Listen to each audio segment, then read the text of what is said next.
a member state has decided to leave the community. And that's why I find it to be welcomed that the entire College of Commissioners, including Lord Hill, are here today, and I'd like to welcome the Commission President with his members of the Commission.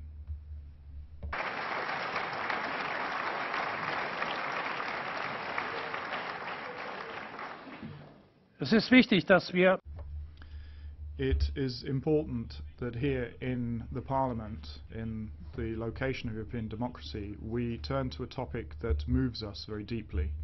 Because, ladies and gentlemen, in the contrary to the comments we hear from some decision makers, the decision has been taken in the UK, and it's a decision of the British people, but is one that affects all citizens of the European Union. Hence, it is obviously clear that the representatives of the European peoples today meet in this House to discuss this case. At the start of this debate, however, I'd like to say one thing. Over the course of 4 decades, many politicians, many officials indeed, from the United Kingdom have worked in the European Union's institutions. I know many of them, I've worked with many of them, and I've worked together with many of these people to construct our European construct. And I think that all those colleagues from the United Kingdom here in this House, and the many hundreds of women and men who work in committees and groups in the administration of this House, if they've been working on this joint project with us, if we say to them then that we regret the decision that the UK will leave us, but you, colleagues, you who've worked with us throughout these years, we are linked with you as we are linked with humanity.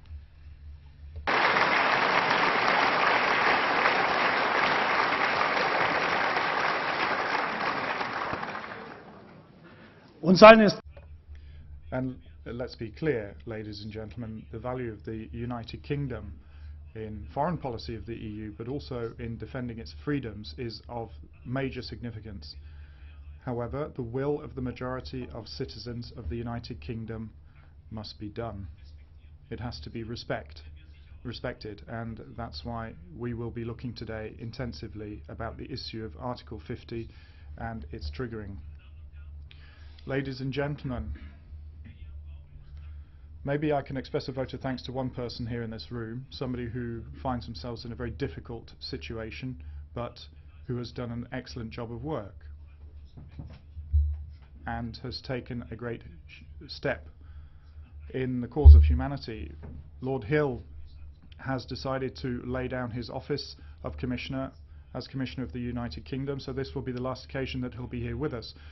Lord Hill, you were involved in the campaign for the UK to remain in the EU, and on behalf of the European Parliament, but also for the work that you've done, I'd like to express our thanks to you.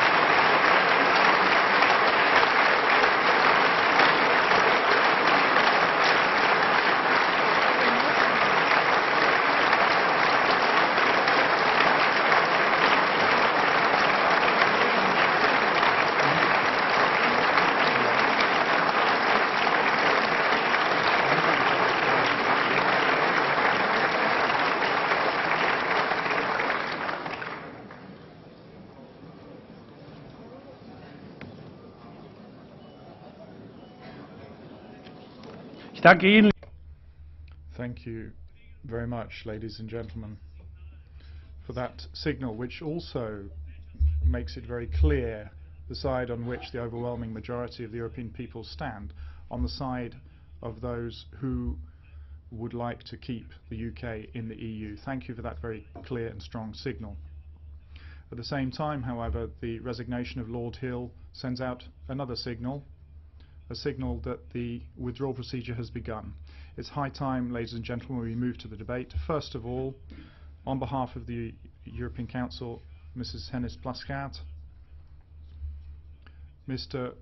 Tusk was invited to our meeting today, and Prime Minister Rutte was also invited. That doesn't reduce or degrade our respect for you, Ms. Hennis-Plasschaert, who is representing the Council. You have the floor, Madam.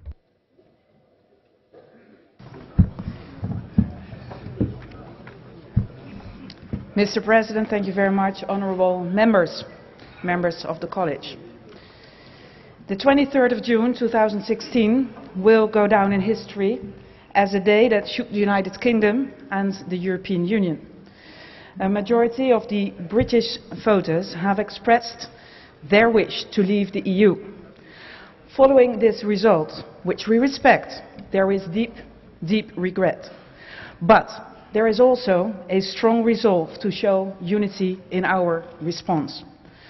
However, let me underscore the fact that today I represent the full Council, all 28 members of it.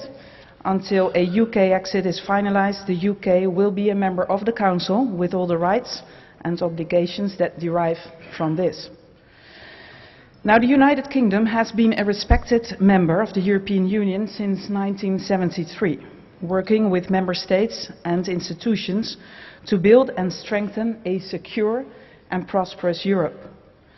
The outcome of the referendum therefore marks a watershed moment in Europe's history. But history and geography cannot be changed. The UK is and will always be a European nation. We share the same values, we harbour the same hopes, and will continue to work together as partners and allies. In other words, it will be in the interest of us all to ensure that a future relationship will be constructive and mutually beneficial. Now let me be absolutely clear. No one will benefit from a prolonged period of political limbo. The ball is in the British court, and we do look forward to hearing from London soon. At the same time, let us also allow the UK the time it needs to recuperate and to take the necessary decisions so we can indeed move forward. In other words, cool heads must now prevail. Mr. President, since its creation in 1957, the EU has gone a long and successful way. It has reunited Eastern and Western Europe, and it has brought about the longest period of peace on our continent in modern times. It has been a driving force to bring and keep the people of Europe together in all its diversity and strength. Never in modern history have we enjoyed so much freedom, so much wealth, and so much stability in Europe. Now, why did people give their life in Ukraine, carrying a blue banner with golden stars? Why do people from Africa and Asia leave their families in rickety boats to reach our shores? It is because of the fundamental values that bind us, the fundamental freedoms that inspire us, and the promise that if you do your best, you really can get ahead, and if you cannot, you won't be cast away. Now, these achievements stand, and we can be proud to have contributed to them. However, nothing is irreversible, nothing inevitable. The shock of the referendum should be a wake-up call to us all. Whether we like it or not, the sentiments of a large part of the British voters are shared in many other EU member states. So we will have to do better. We must intensify our efforts. We do need a more efficient, more effective, and most of all, a more convincing European Union. Now, clearly, in this globalized world, Europe is facing huge challenges. So yes, we do need an EU that is protecting its borders and controlling migration. An EU that is providing economic opportunities to all citizens. An EU that is keeping threats at bay. We need an EU that is not seen as a threat to national identity, but as an extension of our identities. An EU that is not seen as a bureaucratic meddler, but as a facilitator. Now, the inconvenient truth is that neither Europe as a whole, nor any single nation, can isolate itself from a world in turmoil. And we must cope with this turmoil together as best as we can, or else the zone of peace and stability that we have built up over decades might disintegrate.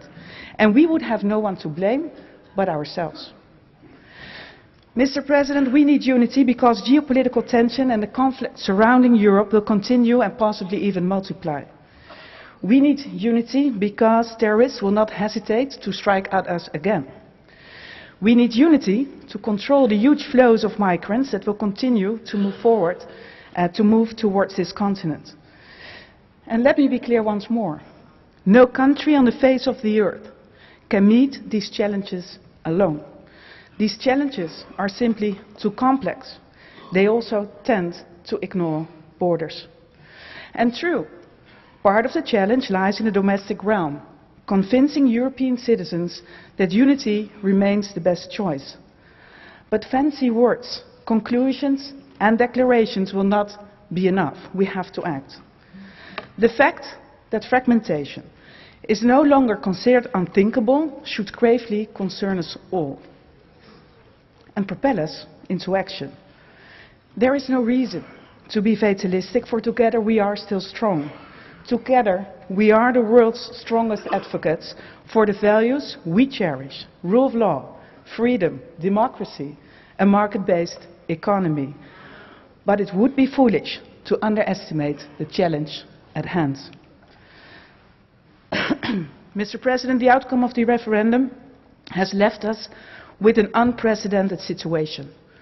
Many within the UK and other member states feel uncertain about the consequences. It is in the interest of all to have clarity about the way ahead soon. At the same time, it is important to recall that we have the rules to deal with this situation in an orderly way. As we all know, Article 50 of the treaty sets out a procedure to be followed if a member state decides to leave the European Union. Now, the EU stands ready to launch negotiations swiftly, but it's up to the UK government and no one else to trigger Article 50. And negotiations can only start after such a notification has taken place. Meanwhile, we have some work to do. Clearly, the outcome of the UK referendum does not mean that the threats and challenges we commonly face have suddenly disappeared. Neither does it mean that each nation will be better off acting on its own rather than part as a collective. On the contrary, I would say. Now, if the UK decides to leave indeed, the union of 27 member states will continue. Together we can and will address our common challenge to generate growth, to increase prosperity, and to ensure a safe and secure environment for our citizens. This is what European citizens expect from us, and rightfully so. Now, while institutional debates on treaty changes and conventions are a paradise to lawyers and diplomats, they are a hell for citizens. So we simply need to grit our teeth, roll up our sleeves, and use all the tools and means we have. And true, it will not always be easy to agree on what we should do. It is no doubt challenging to make cooperation work, but we have to forge ahead. For the failure to do so stands equal to jeopardizing prosperity and well-being, and that, Mr. President, would be reckless. In closing, the European Council will meet in a few hours.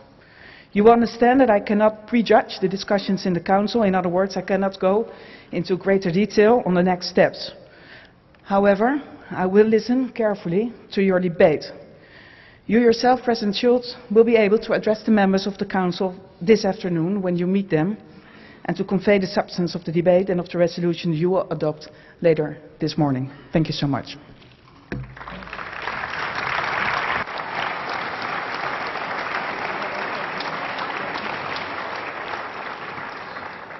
Vielen Dank, Frau Rats. Thank you very much, President in Office. Now, on behalf of the Commission, President Juncker. Sehr verehrte Mr. President, Madam President in Office of the Council, honourable members. Your Parliament is getting ready to discuss the future of Europe and the place of the United Kingdom in Europe or near the European Union. I had a lot of meetings scheduled for this morning, but I decided to come to the European Parliament. I think my place today is here, at the heart of European democracy.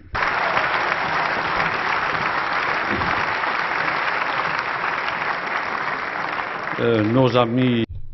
Our British friends have expressed their view by universal suffrage, and obviously the majority view of the British people demands respect.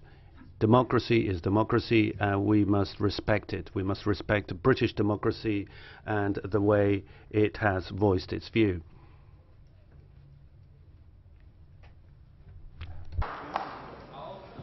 That's the last time you are applauding here.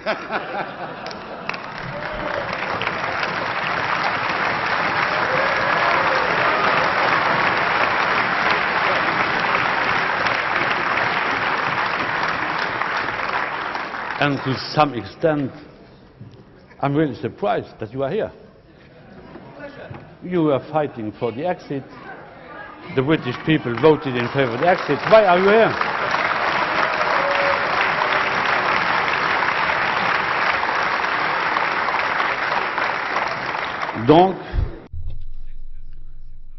So universal suffrage has been exercised in the United Kingdom, and we must respect the outcome.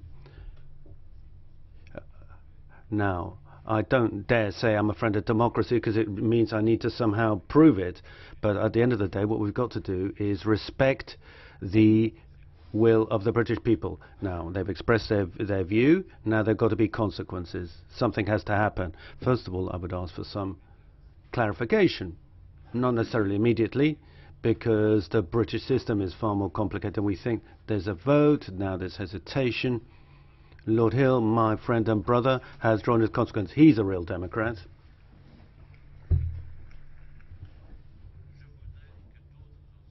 And I would like others to also draw conclusions from the vote in the United Kingdom.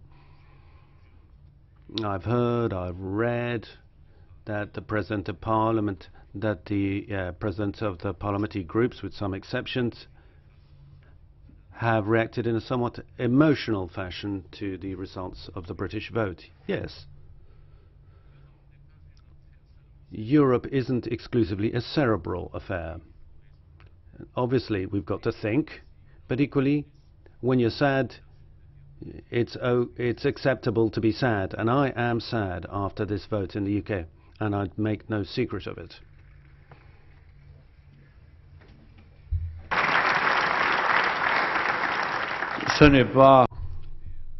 How can I put this? It's not mawkishness.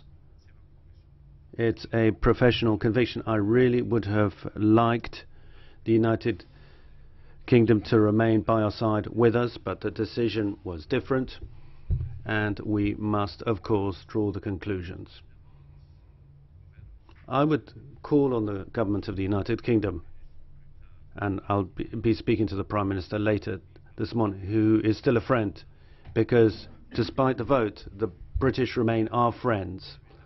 In any event, I shall ask the Prime Minister to clarify the situation as soon as possible.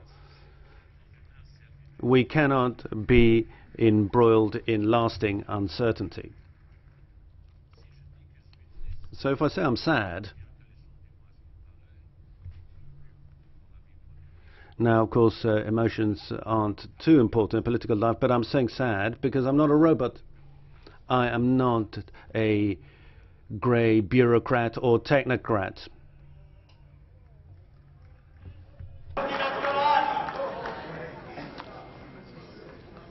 Vous êtes des bureaux I'm not a bureaucrat, I'm not a technocrat. The European Commission was elected by this assembly. We had a democratic process with a lead candidate system which led to a result which you don't like, but we are here as human beings. I'm not a robot, I'm not a machine, I'm a human being, I'm a European. And I have the right to say I regret the result of the British vote.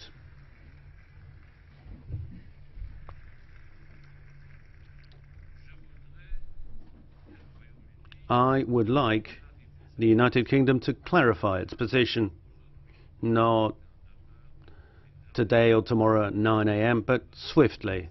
We cannot allow ourselves a prolonged period of uncertainty. Contrary to others, I'm not a slave to the financial markets, but I do watch what they do.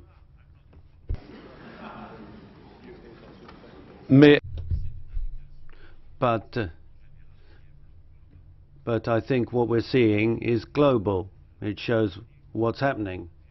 As I said, I would like the United Kingdom to clarify its position. And I wouldn't like the idea to become common currency, that there could be some kind of secret negotiations behind closed doors in smoke-filled rooms between representatives of the United Kingdom, national governments, some commissioners, and some directors general. I have placed a ban, a presidential ban, I don't like to do that, on commissioners engaging in discussions with the British governments, regardless of whether it was leave or remain. I said to all directors general the same, that they can have no preliminary discussions with representatives of the United Kingdom. No notification, no negotiation.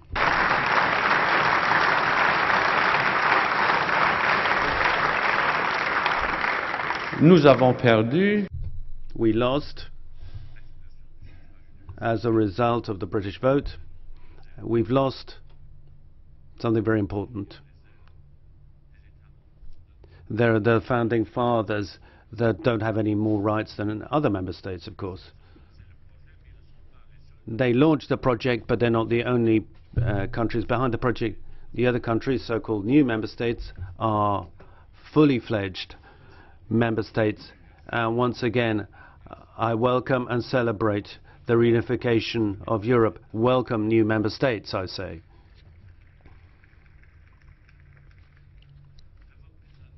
The British vote has cut off one of our wings, as it were, but we're still flying, because our flight towards a future to new horizons continues, and these new horizons await us, horizon of that are important for Europe and the whole planet. Those who look at us from afar are concerned. I've heard other world leaders who are very concerned because they're worried about the path that the European Union will head down. So I think we need to reassure Europeans and those that look at us from outside, from further away. So our flight continues. It's a flight towards a clear objective, a predetermined objective as laid down by the treaties and by the will of many, many Europeans. So our flight, our journey continues, and though we've slowed down a bit, we must progress to achieve our shared objectives, and we must do so with renewed ambition.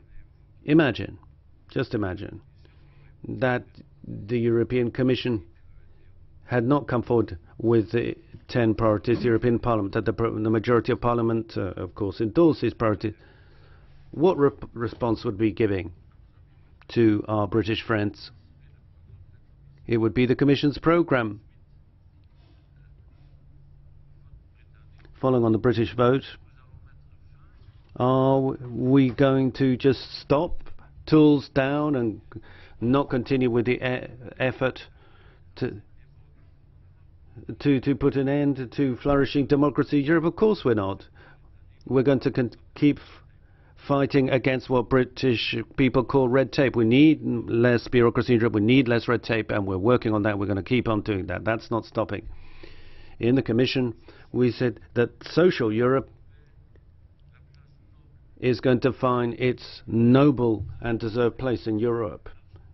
We've launched a broad-ranging consultation on the pillars of social rights. Do you want the British vote to mean that we stop this? No, of course not. Europe must become more social, and it will become more social. It will reach out to people. Nous avons mis fin as a college, we've put an end to this blind unilateralism, which was that there would be no solutions to the economic and financial crisis. We have injected flexibility into our work in the good sense.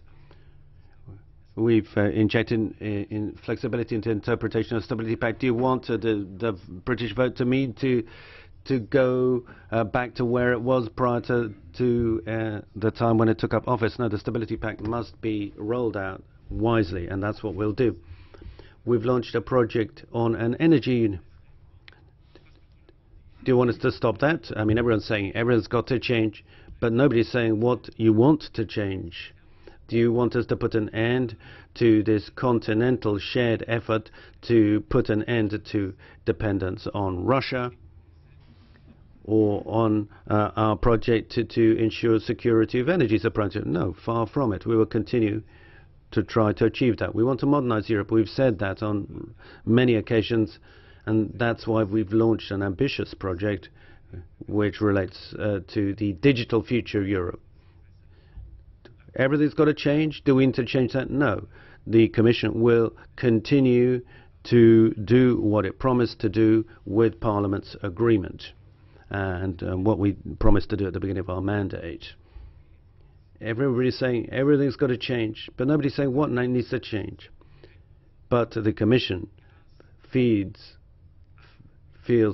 reassured by the support of this Parliament and the support of others to continue down the path that we started down in November 2014.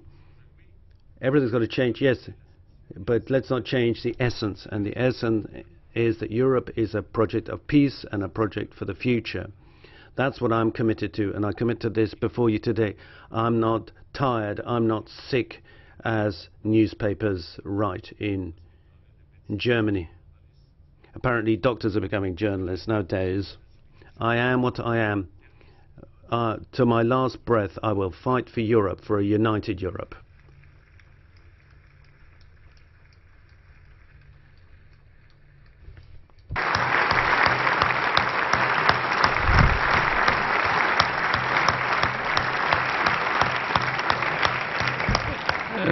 Sehr verehrter Herr Präsident, Mr. President, ladies and gentlemen,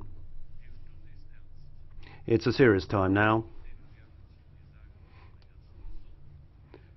I am happy to hear people say, let's wait, let's take a serene approach. I'm actually a very serene person, and may surprise some of you, but I really don't like uncertainty. I would like our British friends to tell us what they want now so we can get on with it.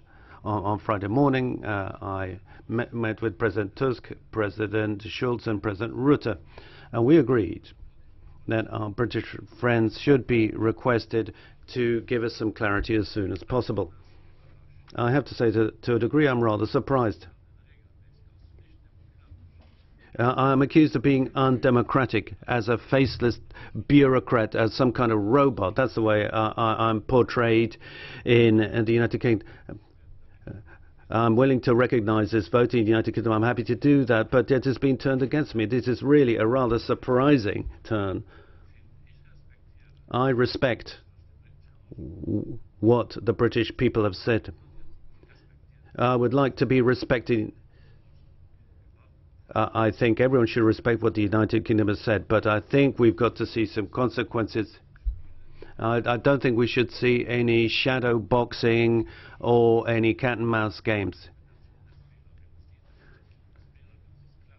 It's clear what the people of Britain want. The British people want to leave the United Kingdom, and we should act accordingly.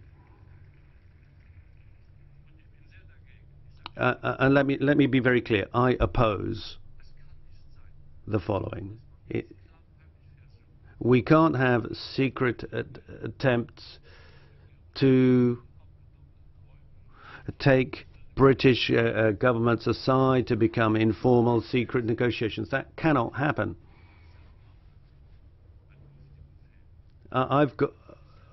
made a very clear command to all commissioners and commission staff. There can be no secret negotiation. No secret negotiations.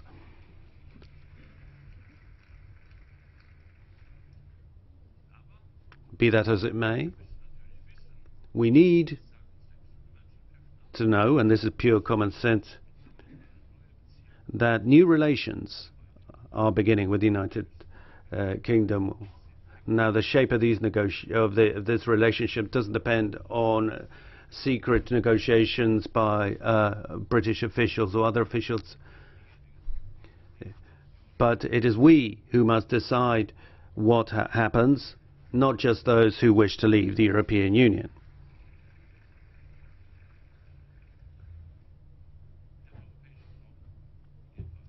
The European dream will continue, and we'll work on this. We'll work with determination, with resolve, with renewed energy,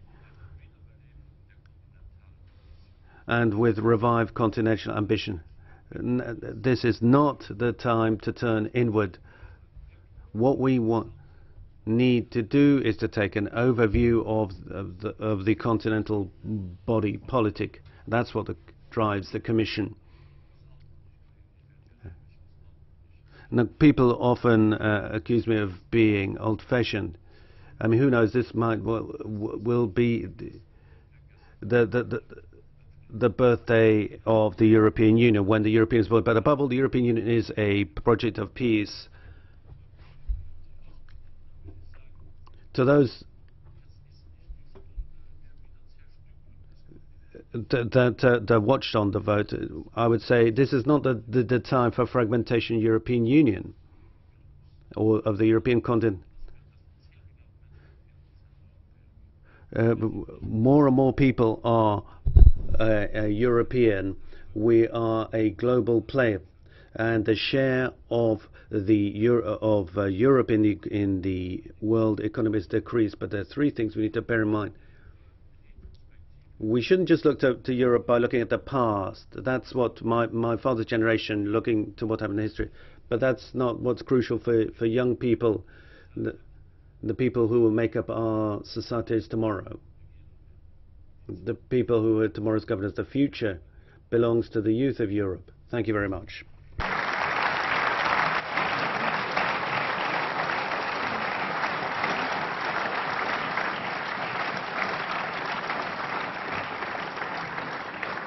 Thank you very much. I open the debate now. On behalf of the group of the European People's Party, the chairman, Mr. Weber. Colleagues, please let me start with the words of a young man from Britain who said, "We will never know exactly to what extent we will miss opportunities, friendships, weddings and experiences." A whole young generation is in shock. More than 73% of young British wanted to stay European. Their hopes have been destroyed. The politicians, dear friend, the politicians who fought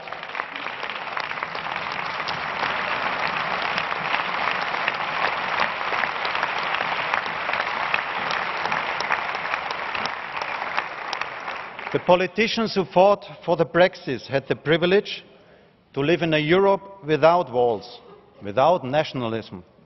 They are now erecting new walls. We say our message today is the young generation of the United Kingdom can continue to trust in their friends in Europe. We don't leave you on your own.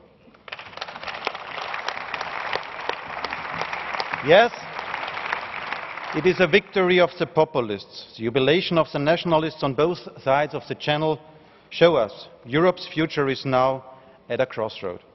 The demagogues from left and from the right want to destroy Europe. And since Thursday, everybody in Europe must know what is at stake. Division or cooperation, walls or bridges, nationalism or Europe. And in one thing we must be clear. Today there is no EPP, no Liberals, no Socialists, no Greens. Today only one thing counts.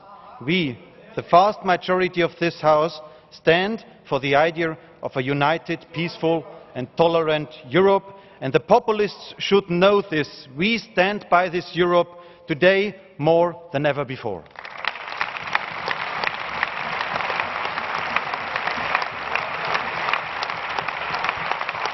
And someone else has one too. Those who spread hate and who use any tool they can find, even lies. The worst liars can be found among UKIP. On Friday,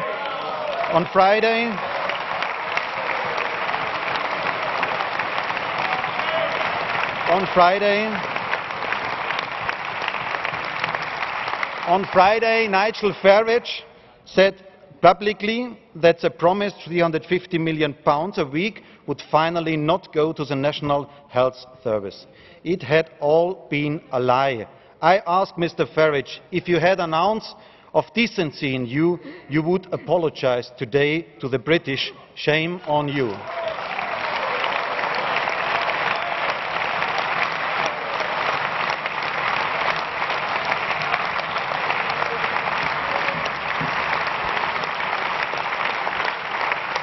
And I admit, I have also made a mistake. I have kept silent. I haven't voiced my opinion. And for the future it's clear, times of appeasement are over. We have to stand up and fight for our European project, dear friends. Wenn wir heute, liebe Kolleginnen und Kollegen, Ladies and gentlemen, if we talk about a better Europe today, then it's not the technical aspects of reforming the treaty that I'm concerned about. In recent years, I respect David Cameron as a politician, but he has made his political career on the back of Europe. He's carried out Brussels bashing, and nobody should be surprised if people don't understand that position. So, ladies and gentlemen, many national politicians react in a similar way, and I would say stop this simple populistic Brussels bashing and finally accept responsibility that is yours. Europa braucht Veränderung. Europe needs change. Nobody in this House will deny that, but we want to improve Europe. We don't want to destroy it. If we're going to destroy it, then there's only one alternative: the horrific face of nationalism.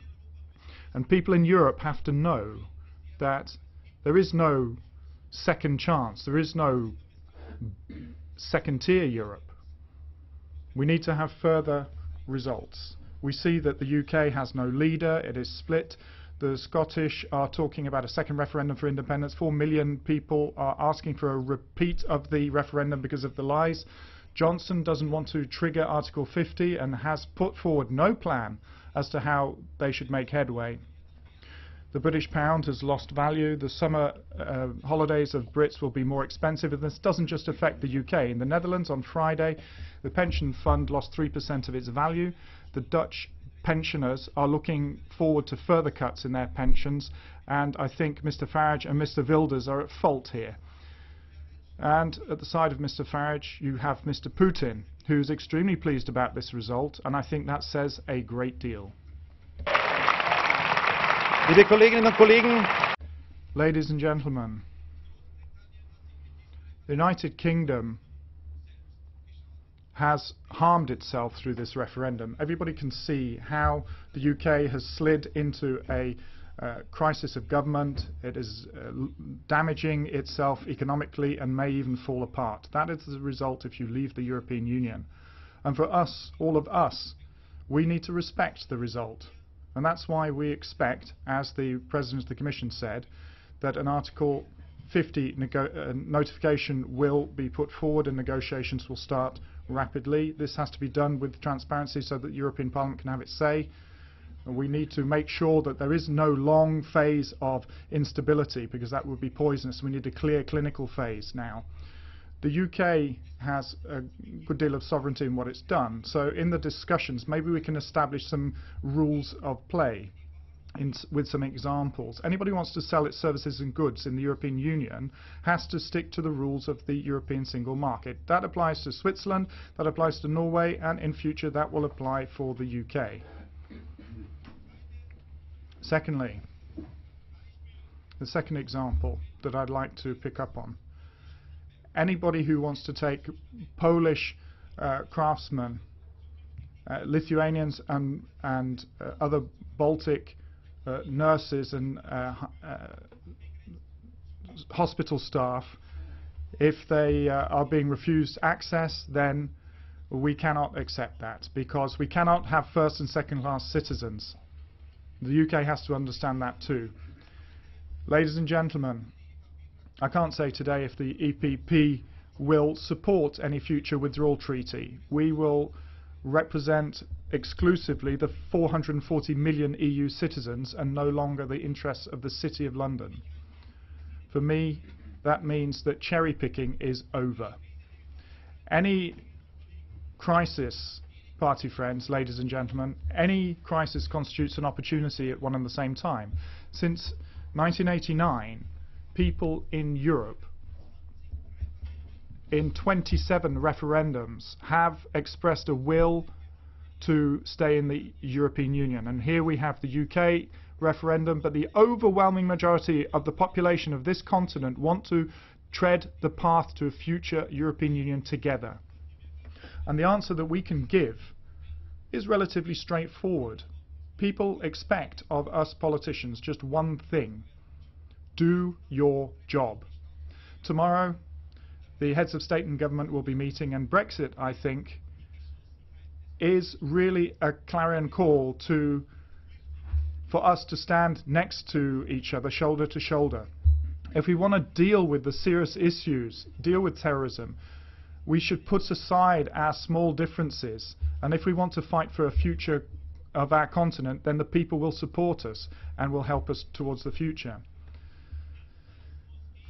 And last but not least, nationalism works against Europe. My homeland is Bavaria. I speak the dialect, I live the traditions. My nation is Germany. I fully support Germany in the European Football Championships. And my heart and my head lead me to be a convinced European, because this is my continent with all its diversity in culture, landscapes and values. And I will not be convinced by any nationalist here that that is a contradiction. I'm a Bavarian, I'm a German citizen, and I'm a convinced European. Thank you.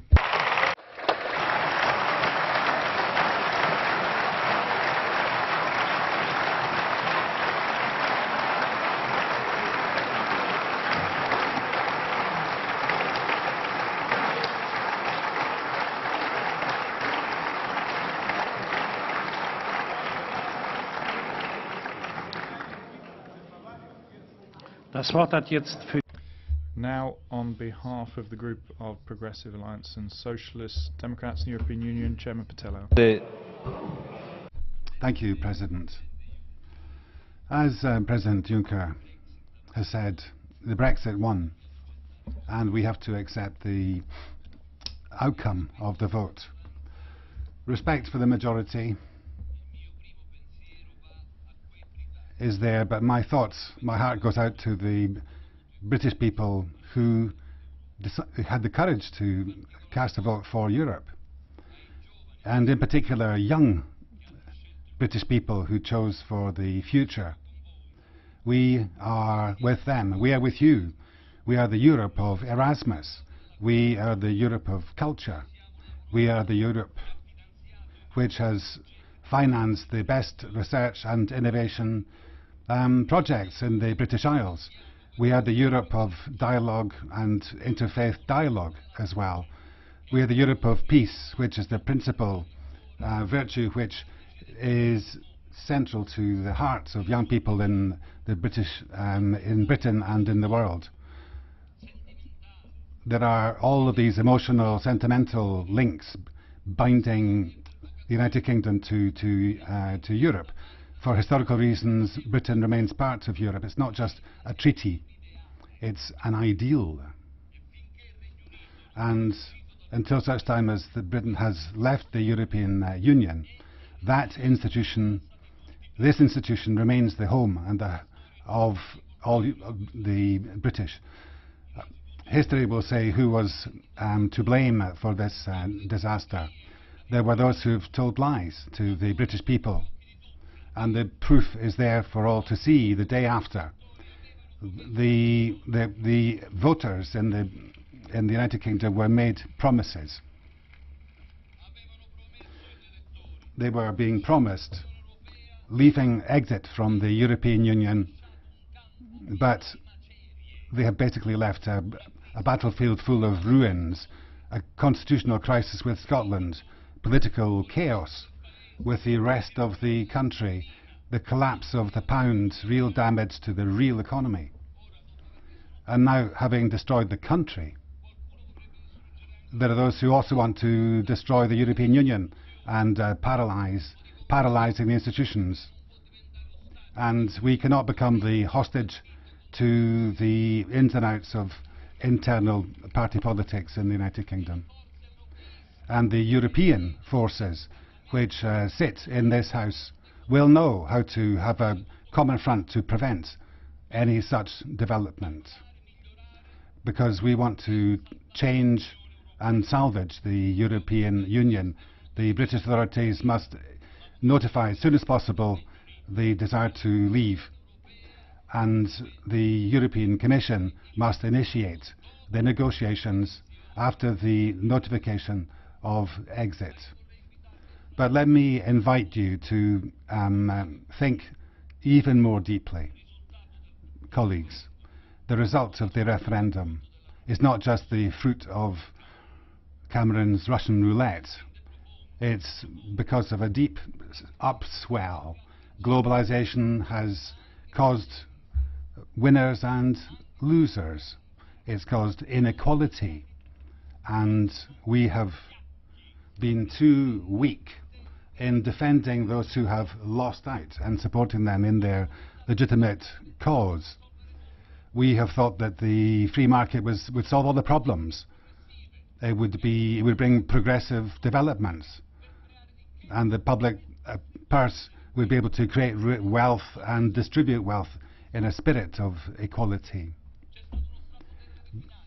The world of finance has been overweening, and democracy, politics, the institution have been subordinated to them.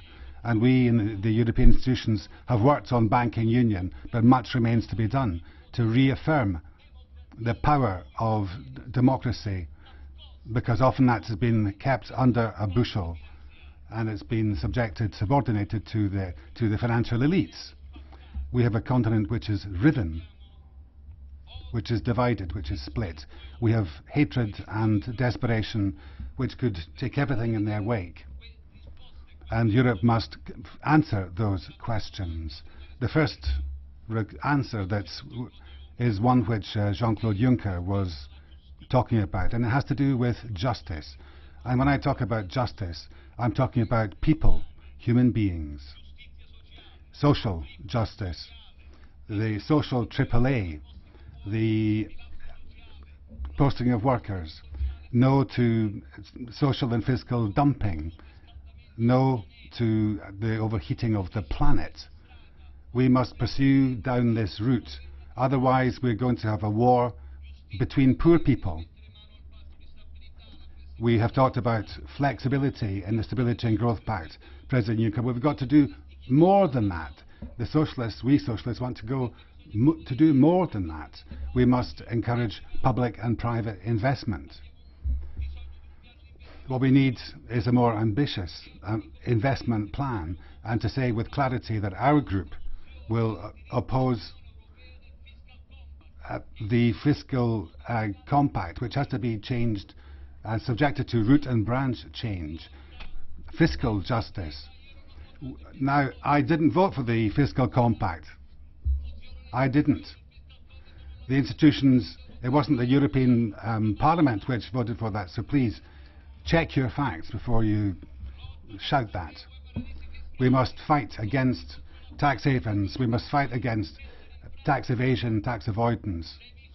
And that means implementing the measures which have been approved by the Tax Committee of Inquiry. And then democracy. Citizens must count, And we are proposing that for the next European elections, there should be direct elections for the President of the Commission to be a kind of mayor of the European Union, so that we have a kind of premiership of the European Union, together with national parties and European parties. That would mean creating a real political arena, a real political space in Europe. And we need the courage to do just that. We were elected. Citizens believe in Europe. And we must fight with every last fibre, every last sinew, with all of our passion, in order not to let them down, people who sent us here and whose support we are strong in. Thank you very much. Thank you. Colleagues, I now invite Mr. Kamall, leader of the ECR group, to take the floor. Thank you. The British people have spoken, and they have voted to leave the European Union. And whatever our personal views, we should now all respect the democratic will of the British people and work together and move on. I know there is surprise, shock and lots of emotion on both sides of the Channel, and there will be many attempts to replay both the referendum campaign and history.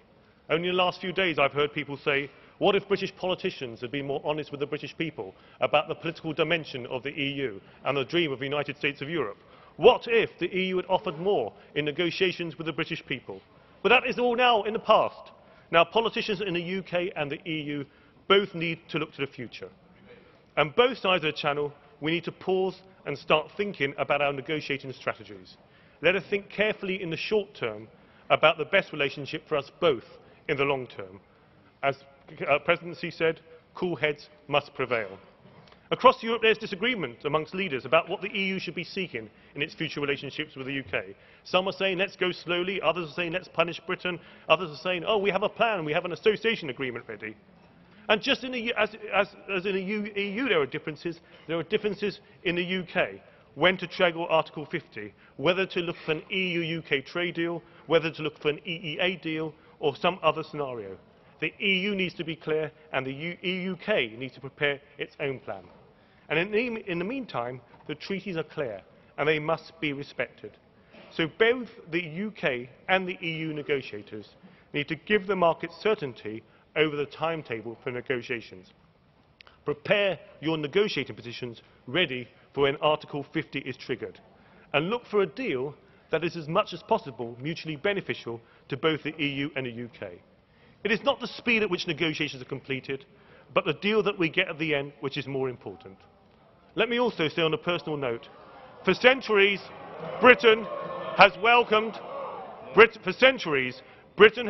people from all over the world.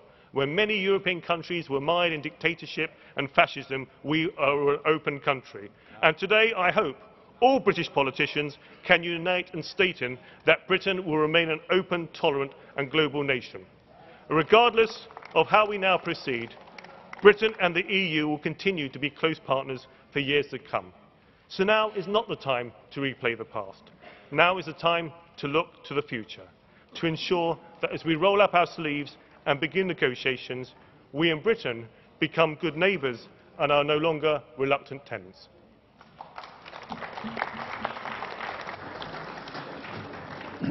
Das Wort hat jetzt für die Fraktion. Now, on behalf of the Liberals, the Chairman, Mr. Verhofstadt. Thank you, Mr. Chairman. I would in fact like to start by saying to the British people that it is always hard to accept a decision that you disagree with. But we have to accept it. Their choice was clear and need to be respected. At least on that, I think the more than 700 members here can agree. So it's in my feeling, not so much the choice that they have made that is hard, because, let's say it, choice is the essence of democracy and of our democracy. What makes it so hard for me, and I think also for the other group's leader and for everybody here in this House, is the way it succeeded.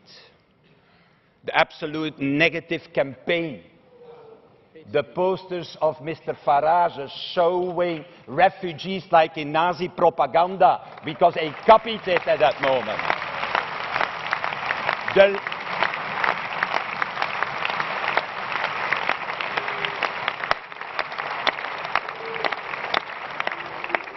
I never thought it was possible that somebody in this House should do a thing like that.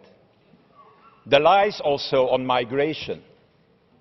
The lies on, oh, Turkey will join the Union next week. Or the lies on the £315 million that should return immediately to the National Health Service and now don't go back to the National Health Service. It's that climate of fear that has been created, of negativism that has been created. That is the most shocking thing of what happened in Britain, not the choice of the people, because the choice of the people is democracy. And today, yeah, we see the outcome of it, a multi-billion loss in stock market value, a dramatic drop of the pound. Yeah, it goes down when you speak, Mr. Farage, wait a little bit. Standard & Poor's has downgraded the British currency, and every time Mr. Boris Johnson speaks, the more the British currency slips. So the Brexiteers, and they also here in the House, and Mr. Kamall will tell us, yeah, but it's only a temporary setback. It's only a little glitch. I don't know. I hope for us all it's only a glitch. But what I do know is that we need the fastest as possible to end this uncertainty as soon as possible. That is needed now. And the worst thing that can happen is to continue this uncertainty. Only the immediate evocation, I think, of the procedure for a clean separation as foreseen in the treaty can end what I call the toxic climate that has been created since Thursday of last week. A toxic climate that is bad for business, bad for investment, bad, Mr. Farage, for all hard-working, ordinary, decent people. And triggering the so-called Article 50 is not a punishment. What we are talking about for those who voted to leave, it's quite the opposite, I should say. It is respecting their choice if we do so. But it is an act against the bickering of the Tory leadership for the moment, and against the selfishness of one man who is ready to do everything, even to sacrifice the voice of 70 million British citizens and the interest of 60 million other citizens to become Prime Minister of the UK, or should I say, Prime Minister of the dual kingdom of England and Wales for the moment. So we both, and I say to those, the British representatives, our colleagues here, we both, Brits and Europeans, cannot afford to be stuck in limbo. Let's be honest. Mr. Kamall said, yeah, we need to negotiate, we have to prepare ourselves. Prepare ourselves? Prepare ourselves? The Leave camp is adrift for the moment. Lost. Rudderless. Mr. Kamall is voting for a Leave, and his colleague from the Polish delegation asked for a new referendum in Britain. Is that the certainty we need? So we, colleagues, the 27 other members of the European Union, should not wait for a disorientated Tory party to get its act together. We should now move forward with courage and with conviction, united also towards a new horizon, because there is a new horizon, a new future for our old continent. And to succeed this, Mr. Chairman, I can tell you, and I will say to all colleagues, we don't need a lot of imagination. You know what we need? A healthy memory. Yes. A healthy memory to return to the big and great ideas of our founding fathers. There is what we need. And today that is very clear what it means. What it means, Jean-Claude. It means four things. We need an effective European government for the Union and for the Eurozone. Let's make it. We need a European border and coast guard to safeguard the free movement of our people. We need a European capacity to fight against terrorism and transnational crime. And we need, I think, also the fastest as possible a defense community, as the Americans are no longer prepared to pay for the free riders we have become so long time ago. So we need one thing, not to start informal negotiations, preparing ourselves. We need to show to the people of Europe that we are capable of building a new and better Europe, a union that can really address the many crises that face. In short, and I conclude, let us do for one thing, a thing that is un-European and exceptional. Let us use for once this opportunity. I said, Mr. Chairman, the power of this House, the cradle of European democracy, to put Europe back on track. And let's not wait to do it.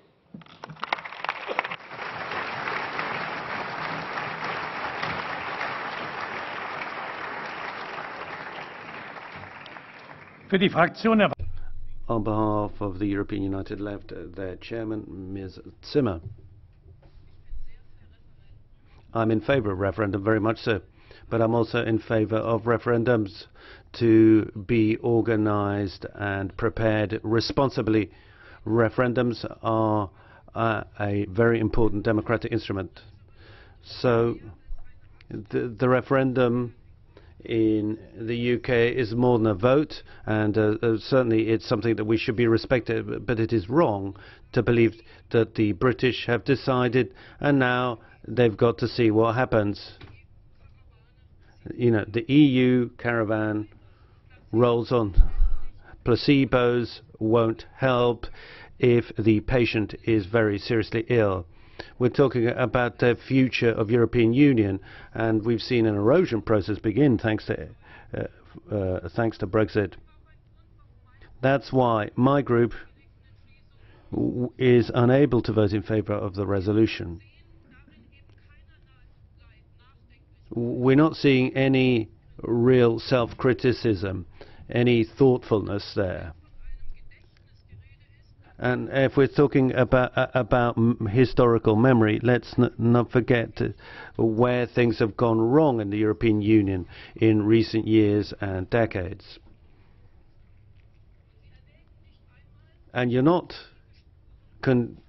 taking account of the impact of the way Greece, Italy, France and other countries have been treated. That's left a deep, searing mark on the memories of many citizens. There's a deep financial and economic crisis that also has imprinted itself on the consciousnesses of European citizens. Interference in the sovereign actions of national parliaments, governments, and indeed interfering with constitutions. That's, of course, come to the fore. It's no accident that many of the Brexit advocates are people concerned about social security, about pensions, about jobs. The EU, through its austerity policies, has not shown that it is concerned about people and protecting them from the impact of globalization crisis. So I have to ask, how blind are the members of Council if they think that last February's promises to Cameron are going to work? Social cuts is what was the talk. Is that going to get people to vote in favour of the European Union? People who already feel socially excluded, was that going to attract those voters? The EU institutions, and that includes the European Parliament, have increasingly allowed Margaret Thatcher's position to come to the fore. There is no thing as society. That seems to have become predominant in EU politics. The community method, austerity policies, all driven in particular by Ms. Merkel, is quite as destructive as the inability of the unit's member states to work together on the basis of solidarity and on the basis of international agreements on refugees. They're not doing anything on that basis to address the refugee crisis. And this, of course, has led to very serious fears among population, and these have been turned on the EU. And let me say one thing to all of you.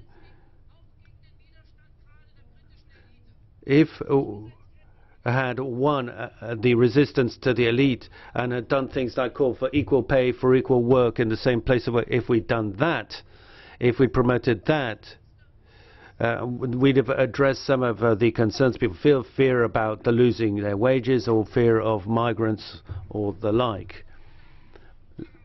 Mr. Farage, regardless of what impressions you may generate, your campaign have never gone beyond what is really a little and petty campaign. The economic elite in London got behind you. They were in favor of your conception and even more neoliberalism. You remain what you have always been, and your name will go down in the history books describing you as you are. Remembrance of your campaign will be the way you fanned fear for migrants and for foreigners. We don't want any punishment of the UK because of the decision, but we want clarity. There can be no negotiations until the UK government has notified its exit. That's why we want to get rid of this notion of immediately, nonetheless. We also need to respect the will of the people in Scotland and Northern Ireland. The EU can't get off scot-free of its responsibility, but it has proved a guarantor of the peace process in Northern Ireland. That can't disappear. And here we need to show solidarity towards the people of Northern Ireland. Council is meeting today. They're of course going to be focusing on procedures. We demand that the European Parliament be involved in negotiations right from the very outset, not just informed about the decision after the fact when there's a treaty. And we want the European Parliament right from the very outset must be involved about further issues pertaining to the future of the European Union.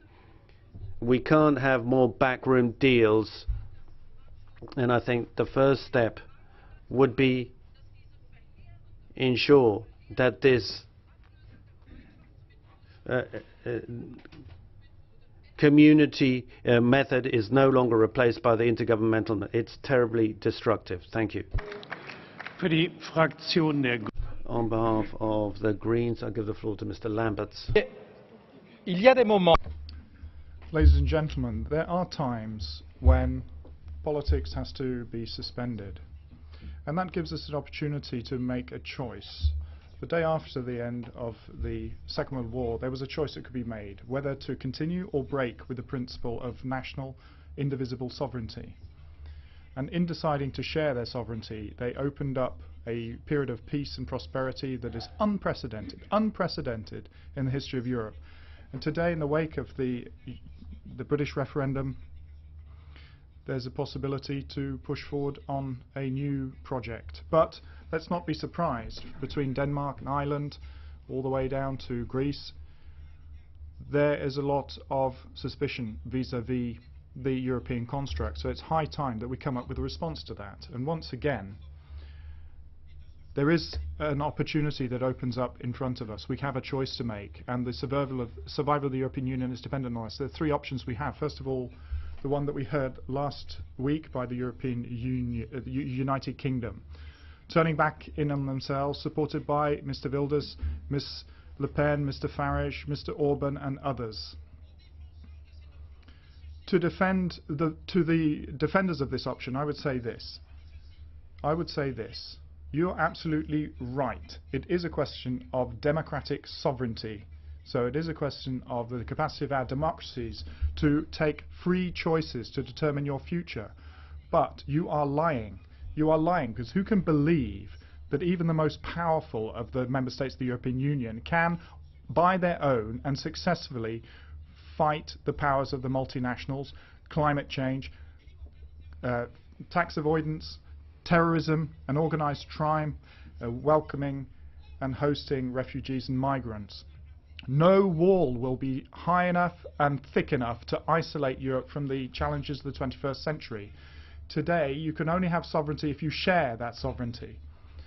The second option that is available to us, Mr. Juncker, is the one that's been defended today by the majority of European governments and supported by the European Commission. This option is by trying to combine the European capacities to make sure that there is an economic approach to leave open to competition all social forces. And we see, Mr. Timmermans, both environmental and social aspects are being put up for competition.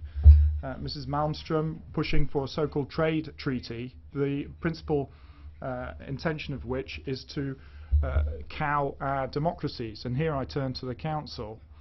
When it comes to transparency in decision-making procedures, obviously you want to avoid taking political responsibility for the decisions you take, and this is an option that's been available for 25 years to Europe. So why, Mr. Juncker, why have you chosen to push on in this line of consistency, that you want to be the President of the Commission of the last chance? And what I would say to the neoliberals, no. Unbridled nation states is not going to bring about growth. Growth will not bring about jobs and a reduction in inequalities. Making the rich richer is not going to profit society. So those are the reasons why we're seeing a rise in Euroscepticism, because we're seeing a marginalisation of not a majority but a ever larger number of our citizens. What do we want to do? Well, we want to sign up to a third option. First of all, resolutely pro-European. And we need to break from this way of thinking that we've seen elsewhere. We need to have a linking up to the roots of this project. Peace on the continent by extending democratic liberties on the one hand, and with sustainable and shared prosperity.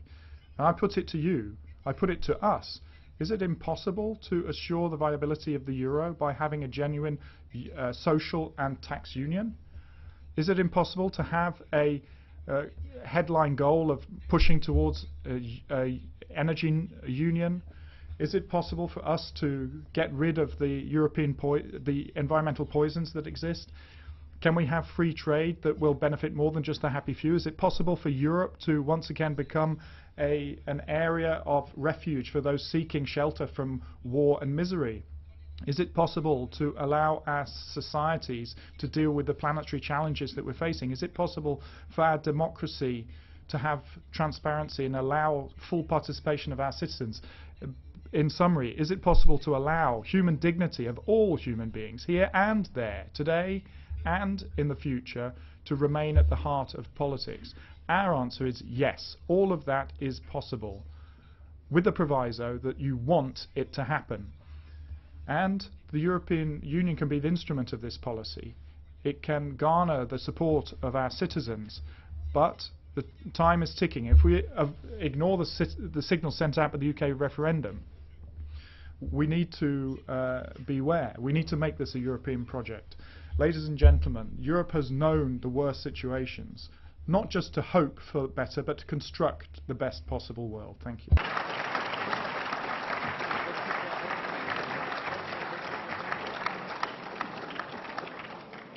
Für die EFDD-Fraktion. The FDD group, Mr. Farage. Good morning. Good morning. Funny, isn't it? Funny, isn't it?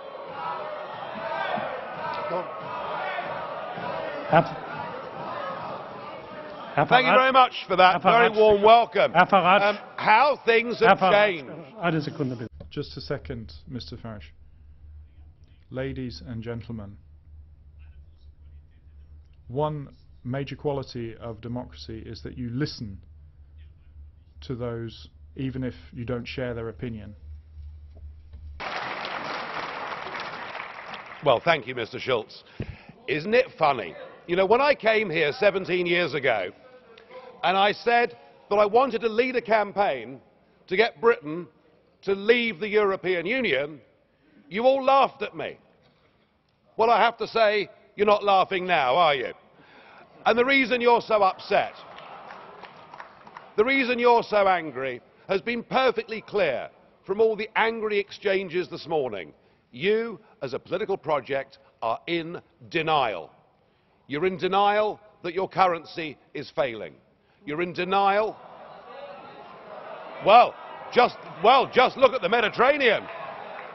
No. As a policy to impose poverty on Greece and the rest of the Mediterranean, you've done very well. And you're in denial over Mrs. Merkel's call last year for as many people as possible to cross the Mediterranean into the European Union has led to massive divisions between countries and within countries. But the biggest problem you've got, and the main reason the United Kingdom voted the way that it did, is you have, by stealth, by deception, without ever telling the truth to the British or the rest of the peoples of Europe, you have imposed upon them a political union. You've imposed upon them a political union. And when the people in 2005 in the Netherlands and France voted against that political union, when they rejected the Constitution, you simply ignored them and brought the Lisbon Treaty in through the back door.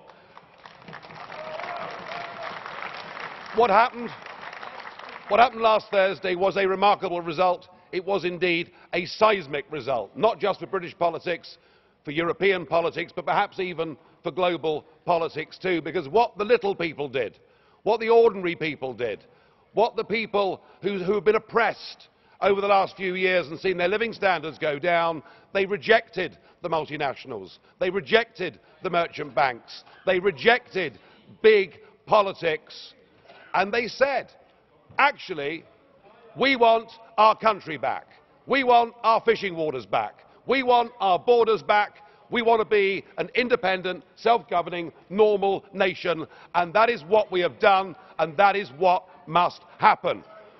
And in doing so, we now offer a beacon of hope to Democrats across the rest of the European continent. I'll make one prediction this morning. The United Kingdom will not be the last member state to leave the European Union. So the question is, what do we do next? Now, it is up to the British government to invoke Article 50. And I have to say that I don't think we should spend too long in doing it. I totally agree, Mr. Juncker, that the British people have voted. We need to make sure that it happens. But what I would like to see is a grown-up and sensible attitude to how we negotiate a different relationship. Now I know that virtually none of you have ever done a proper job in your lives,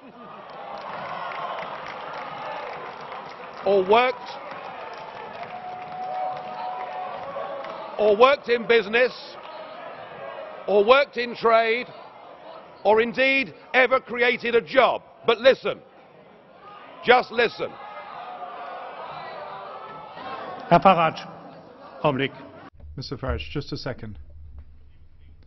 Ladies and gentlemen, I do understand that you're getting emotional, but you're acting like UKIP normally acts in this chamber, so please,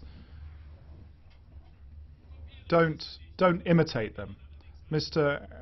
Farage, however, I would say one thing to you. The fact that you're claiming nobody has done a decent job in their life, you can't really say that. I'm sorry. No, you're quite right, Mr. Schulz. UKIP used to protest against the establishment, and now the establishment protests against UKIP. So something has happened here. Now just listen to some simple, pragmatic economics. We, between us, between your countries and my country, we do an enormous amount of business in goods and services. That trade is mutually beneficial to both of us. That trade matters. If you were to decide to cut off your noses, to spite your faces, and to reject any idea of a sensible trade deal, the consequences would be far worse for you than it would be for us. And even no deal is better for the United Kingdom than the current rotten deal that we've got.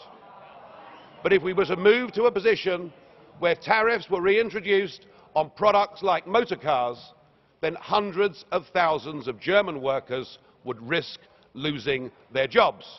So why don't we just be pragmatic, sensible, grown-up, realistic, and let's cut between us a sensible tariff-free deal, and thereafter recognise that the United Kingdom will be your friend, that we will trade with you, we will cooperate with you, we will be your best friends in the world. But do that, do it sensibly, and allow us to go off and pursue our global ambitions and future. Thank you.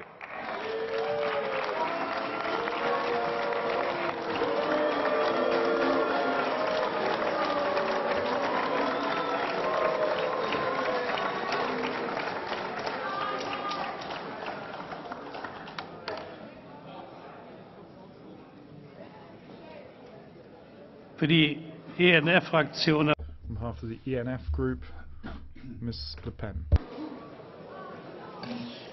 Yes. Yes, dear colleagues. Why are you getting so het up?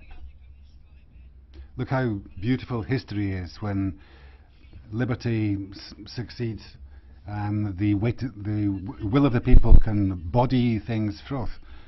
The UK is leaving after the result of the referendum.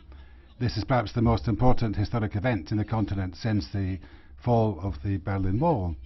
It's a signal of liberty, of freedom sent out to the entire world. It's a cry of love of a people for their country. The British have chosen a route which it was thought was closed for all time, and you were some of those who believed it was closed. Those who said, it's all irreversible, the European Union is irreversible, the British people have told you where to get off. This is a signal victory for democracy. It's a slap in the face to the European system, which was increasingly based on fear, on blackmail, and on lies. Now, we have seen examples in this chamber, threats of apocalypse, the stock exchange. Well, the British, they saw through that, and they decided in their sovereignty, leaving you to your bitterness and your feigned indignation.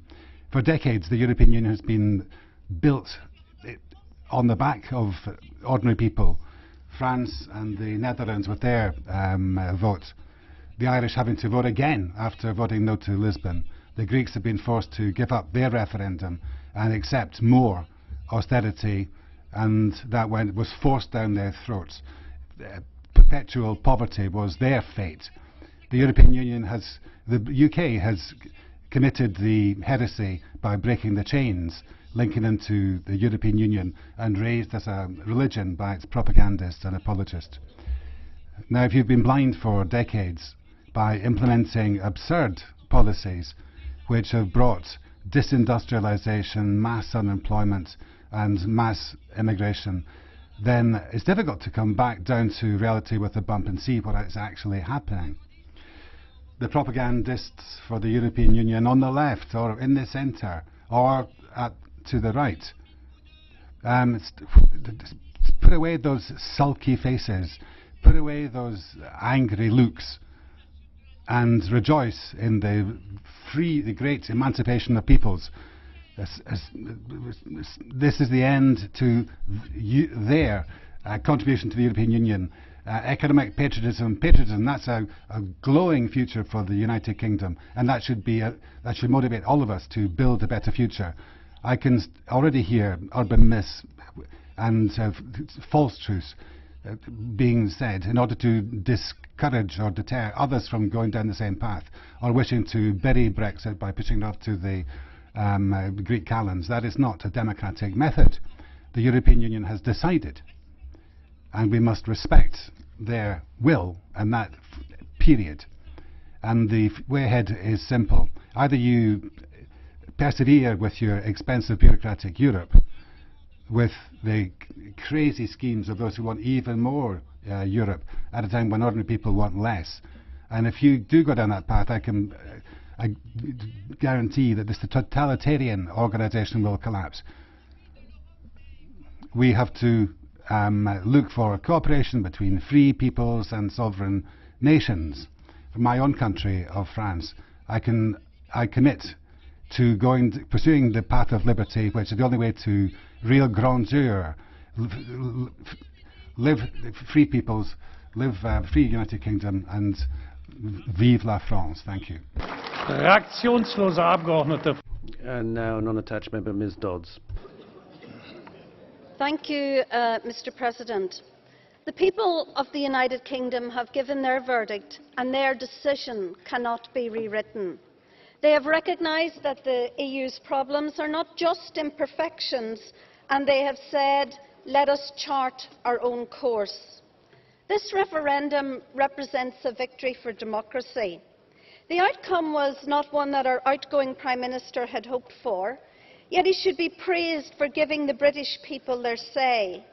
For years, the people of the United Kingdom have been trying to tell you of their frustrations and concerns about the European Union. You turned a deaf ear, but today you are listening. Now, though, is a time for cool heads. These institutions, despite what I have heard today, must resist the urge for the knee-jerk reaction. Our nation has not turned its back on Europe. We are not inward thinking. We have for a long time sought a new relationship with our European allies, a positive relationship based on self-governance, free trade and cooperation, one which makes our world more secure, more prosperous. That doesn't make us any less European, and it doesn't make us any less optimistic. The United Kingdom not only has the strength of character to succeed for ourselves, but also the inherent humanity to defend the freedoms of our neighbours. Let us look forward to a new era, one in which the European Union and the United Kingdom can work closely and calmly for the benefit of all our people. Thank you.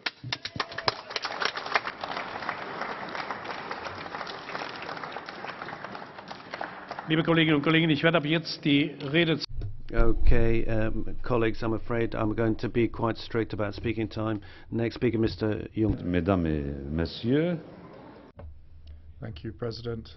Ladies and gentlemen, during the course of this debate, I have learned something that I actually knew before the debate took place, that you can't leave a nation up to its nationalists. You have to respect nations. You don't need to respect the nationalists. They're not patriots. They're anti-Europeans. They're not patriots at all. And I think we need to draw the lessons of what we've seen happening over the past week. We mustn't confuse different things. We shouldn't give the impression that Europe is a Europe of austerity. All the governments, including those who throughout history have been pushing environmental policies, have pursued the same policies. I don't accept that the Commission can be described as an austerity commission. That is not factually correct. I know the Greens and the ecologists in government. Once you're in opposition, you're very strong. As soon as you're in power, you do like everybody else does when they're in power. So don't point the finger at us. The UK didn't vote on austerity policies. It didn't vote on the insufficient protection of external borders. The UK is not a member state of the Euro, so the Euro policies don't apply to the UK. The UK isn't part of the Schengen area, so the United Kingdom is master of its own borders. So let's not invent anything, because Mr. Farage, that is telling us stories. You told us a few days ago that you made a mistake on the budgetary aspects of what was at stake in the relationship between the EU and the UK. If you said that, if you'd said that before the vote, then I wouldn't need to congratulate you, but you lied. You didn't tell the truth. You fabricated reality.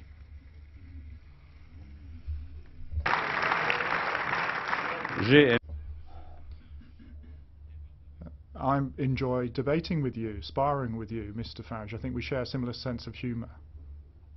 You used to have a sense of humour. I still do, I think. But I find it regrettable that this is going to be the last occasion that we'll be able to debate because you won't be coming back. Thanks very much. On behalf of the Council, Mrs. Hennis-Plasschaert. Mr. President, let me repeat. We have no choice but to respect the outcome of this referendum. A referendum that should serve as a wake-up call to all of us. At this point in time, the answer is not necessarily more or less Europe. It is about a better Europe. It's about a convincing Europe. The Union of 27 will continue if the UK decides to leave. But it is clear that we'll have to act. Our Union can only exist if it is supported by the millions and millions of citizens it is supposed to serve and to protect. And that support cannot be taken for granted, so we need to work day and night to earn it. As I just said, the outcome of the UK referendum does not mean that the threats and challenges we commonly face have suddenly disappeared. Neither does it mean that each nation will be better off acting on its own rather than as part of a collective. On the contrary. In fact, geopolitical developments underscore the need for unity. No country on the face of the earth can meet all the threats and challenges alone. To this end, Council and Parliament will have to work constructively in tackling the big issues that European citizens require the EU to act upon. And as the new reality of 27 member states EU looms, this should not divert us from concentrating on what the EU can do to meet today's main challenges, such as ensuring the security of our citizens, deal with migration and refugee flows, boost the European economy by creating jobs for European citizens. So let us make sure that we maintain our friendship in a world that is rapidly becoming rougher and more complex. We cannot afford to be driven apart. We share global interests. So let us rediscover the simple notion that in this world our interests are converging rather than diverging. If anyone is fatigued by continued cooperation, let this be your wake-up call. Mr. President, as always, Council stands ready to work with Parliament. Thank you. Thank you very much, Mrs. Hennis-Plasschaert. Now we have a series of speakers. First of all, Ms. Dodds, a non-attached member. Ms. Dodds. Thank you, Mr. President. I have listened very carefully to the tone of this debate, and I do accept that emotions are running high this morning. But at times, it has reinforced all the stereotypes that the British people fear about Europe and which they voted against on the 23rd of June. Threats, bullying and hectoring will not work with the British people. What we need to do now is accept the result of the referendum and build a relationship that is mutually beneficial to all our people, a relationship which respects our decisions but which helps us build prosperous economies, protect fundamental rights and secure peace in a world that is becoming increasingly dangerous. Thank you. Thank you very much. Mr. Juncker. Herr Präsident, ich möchte... Mr. President, I have to apologize to Parliament. I must leave you. Mr. Timmermans will be happy to stay here. The British PM, British Prime Minister, as I'm respecting the British democracy, I have to go. Thank you, Mr. Juncker. And I give the floor to Mr. De Graaf on behalf of the ENF. President, 23rd of June 2016 was a historic day, an amazing day in the history of Europe. The liberation of Europe has begun. The United Kingdom is celebrating. The European Union, the evil union, is losing an important member state, and this is the beginning of the end for this failed project. This union is playing ducks and drakes with the population, with the peoples. and this is at the cost of ordinary people. The voice, the stated opinion of the British people is that sovereignty belongs with the peoples, not just in the UK either. Voters are looking to see their sovereignty restored. This evil union, the process of its disintegration must continue. We must stop with economic and financial ukase from the European Union. We must have national frontiers. The United Kingdom will be the boss of their own money, their borders and their currency, their money. Now, the Netherlands, France, other countries, all those who have been vassalised, and the time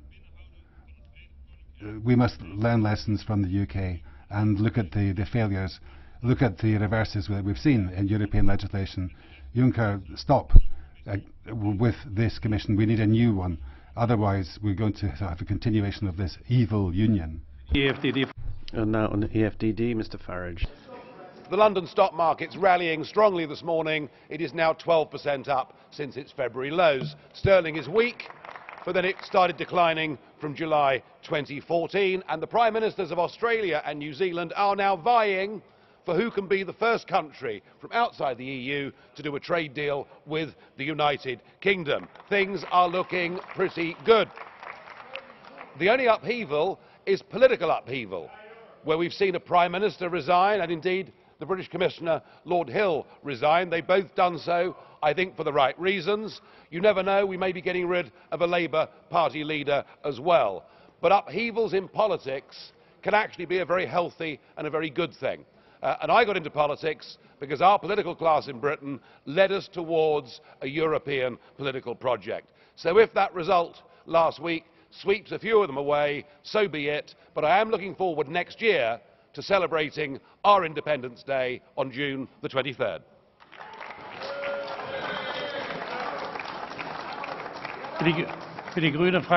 On behalf of the Green Party, I now give the floor to Mr. Alan Smith. President, thank you. I represent Scotland within this House, and where I'm proudly Scottish, I'm also proudly European.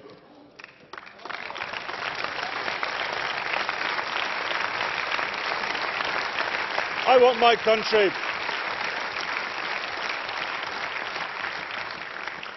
my country to be internationalist, cooperative, ecological, fair, European.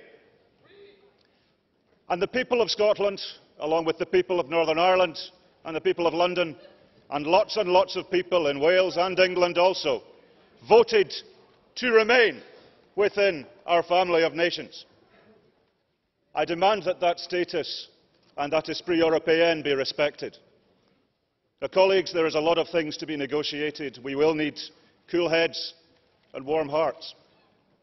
But please remember this. Scotland did not let you down. Please, I beg you, chers collègues, do not let Scotland down now.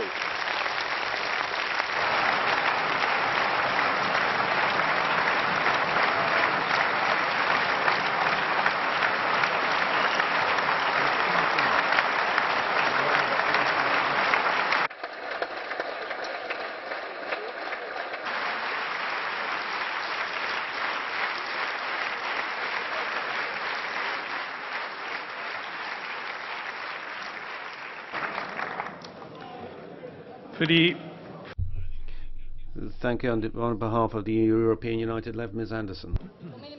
Thank you.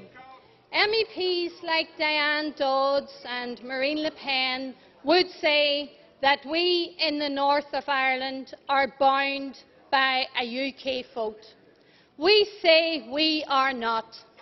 And like the previous MEP, Mr Smith, we asked you to respect our vote. We stand by the vote of the people of the north of Ireland, just like Scotland, which voted Remain. We accept, we respect, we respect, and we will defend the wishes of the people of the north of Ireland.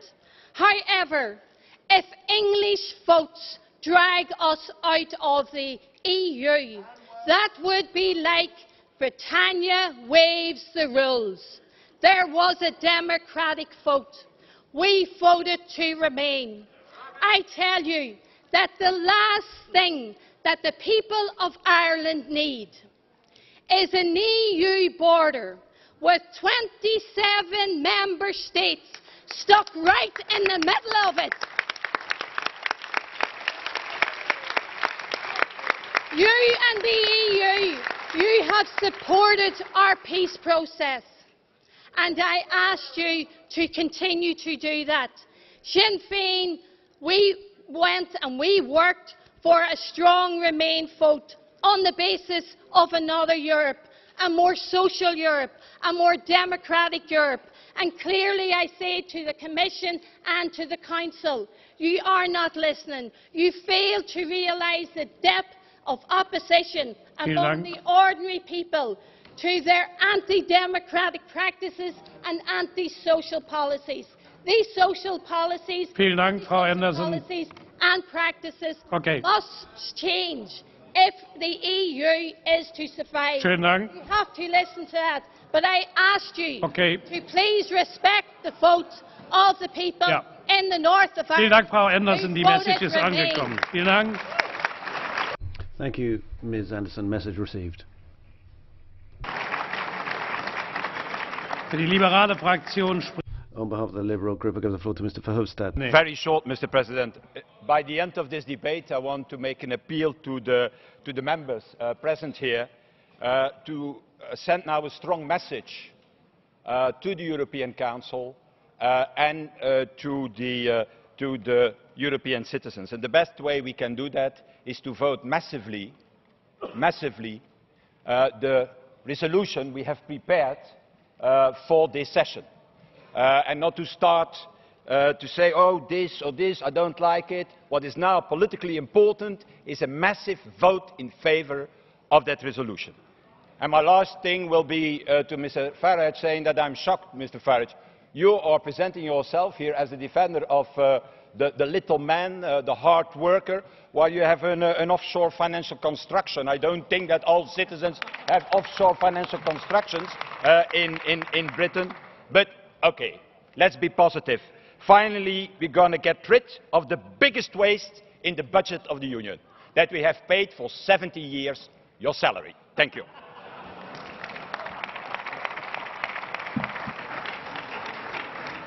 Für die ECR-Fraktion.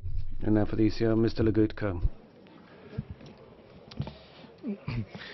Szanowni Państwo, President, ladies and gentlemen, I must say I'm slightly disappointed by this debate.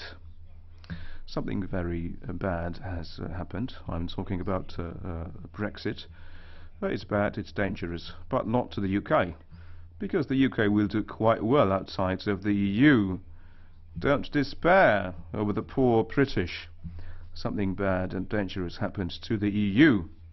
This is the worst thing that has ever happened in the history of European integration. But what are you doing? You are recreating the whole regular spectacle that we have seen here day in, day out. The same words, the same faces, the same insults, maybe with a more emotional charge this time. Well, I think we have to reflect now. Our leaders have done something very bad. The Commission, what do you want to do to correct this mistake? The majority in this Parliament, what are you going to do? Because you're playing the same tune. It's the nationalists, it's the chauvinists who are to blame. This means you haven't really understood what a reality is these days. Whatever happens in Europe, you play the same tune. I want to know, what now? Because, you know, the picture is not rosy at all. Apparently, a human person is the only living organism who can learn from his or her mistakes. But I wonder if the same applies to our leaders in Europe now. Thank you. Für die Sozialdemokratische Fraktion. For the Socialist Democrats, Mr. Patel. Thank you, President. Just one point to Mr. Farage. I can't whistle, but if I did, I certainly wouldn't have allowed myself to do that to colleagues or anyone. But I must just say one thing. You've not done the best by your country, and history will demonstrate that. Sadly, that will be the lesson of history. And this is no time for polemics. This is no time for polemics or for making hay. This is an historic event. We have to be clear. We need clarification. We need clarity. Did we get clarity from the Brexit side? Difficult to see why all of a sudden there is no clarity. Surely history means that you've got to draw conclusions, notify. And we must not be at the mercy of internecine struggles within the Tory party. Are we going to be, is the Tory party going to wave the dog? We need to recognise that 52% voted for Brexit. Brexit is what they wanted. And now it is clear that there are those who want to exploit that vote to destroy it. And we're in good company here. We are there with the Christian Democrats, the Liberals, the Greens, all those who want to change and save and salvage Europe. And we want there to be immediate action. We want the European Council to recognise, to listen to what we are saying. But we're also looking towards the future. In the short, medium and longer term, we need a convention open to the citizens, because we must work with them, not just the Brussels elite. We need guidelines for a process of stronger political integration, which has a minister of the Treasury, which has got a bigger budget. We need a common security and defence policy so we can fight crime. We need a European FBI. So we have got clear ideas. Those are the things we want to do quickly, short term and in the medium term. And we've got to remain united in order to do that. We must overcome the nuances, the distinctions, which remain. But they've got to take a back seat and leave the way to a common effort to save Europe. That's our position, and we'll take that forward as firmly as we can. Thank you. Für die EVP hat das Wort noch einmal Herr Weber. For the EPP, Mr. Weber. President, colleagues, I think this was a good debate in European Parliament because it showed two different sides very clearly. First of all, the challenges we face. I'm not an advisor, but who knows what's happened, so I don't think it's much point in making comments. Mr. Farage, Mr. Penn is an excellent example. She's made it clear. Has no response to the uncertainty hovering of the United Kingdom. Perhaps she realised that in France they think that the UK has a problem, not France. Is this? I don't know. Maybe you should think through your arguments to a logical conclusion. But that was only part of the debate. What's most important for me today is that we in the European Parliament made clear is that we stand by this idea. We believe this idea. We want to take it forward to the future. We believe in the European project, and we ask that Council today and tomorrow doesn't engage in internal dissensions as has happened in the past, but sends out a clear signal that the 27 believe in the future of Europe and that they want to keep on working for this Europe. Thank you. Die Aussprache ist damit. That concludes the debate. 4 motions for resolution have been submitted for the vote. We'll move on to the vote now. First of all, I'd like to point out that there will be no explanations of votes at this time. They'll take place at the next part session in Strasbourg. So no voting statements or explanations of vote today. So first of all, the motion for resolution from 4 groups. The paragraph 1, amendment 17. Are those in favour? Those against? Abstentions? That's rejected. Okay, let's take an electronic vote. The vote is now open. Have you all voted? The vote is closed. Rejected. Amendment 14. In favour? Against? Abstentions? That's rejected. Amendment 27. Those in favour? Those against? Abstentions? I think we better check that. So that's an electronic vote. The vote is open. Have you all voted? The vote is closed. That's carried. Amendment 15. A roll call vote. The vote is open. Have you all voted? The vote is closed.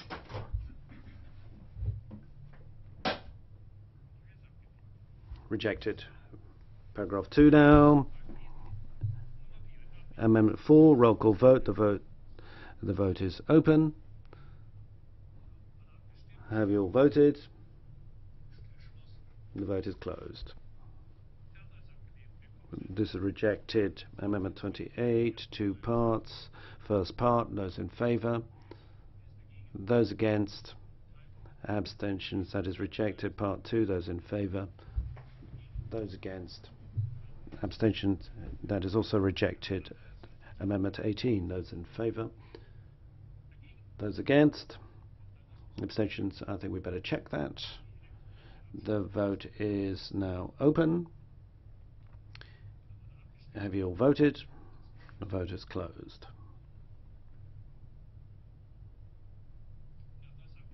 That's rejected.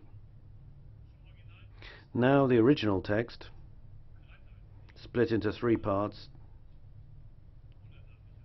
The first 2 aren't a roll call vote. So part 1, those in favour, those against, abstentions, that's carried. Part 2, those in favour, those against, abstentions, that's carried. Part 3 is a roll call vote. The vote is open. Have you all voted? The vote is closed.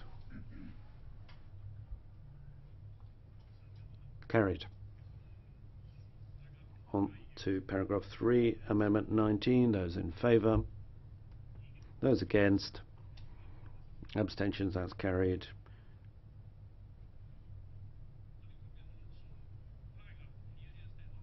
Paragraph 4, Amendment 5. Those in favour, against, abstentions, rejected.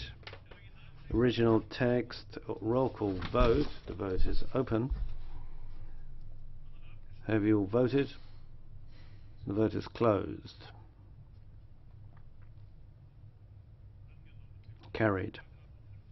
Paragraph 5, Amendment 6. Those in favour, against, abstentions, that is rejected. Amendment 30. Those in favour, those against, abstentions, that's rejected. Amendment 20. Those in favour, those against, abstentions, that's carried.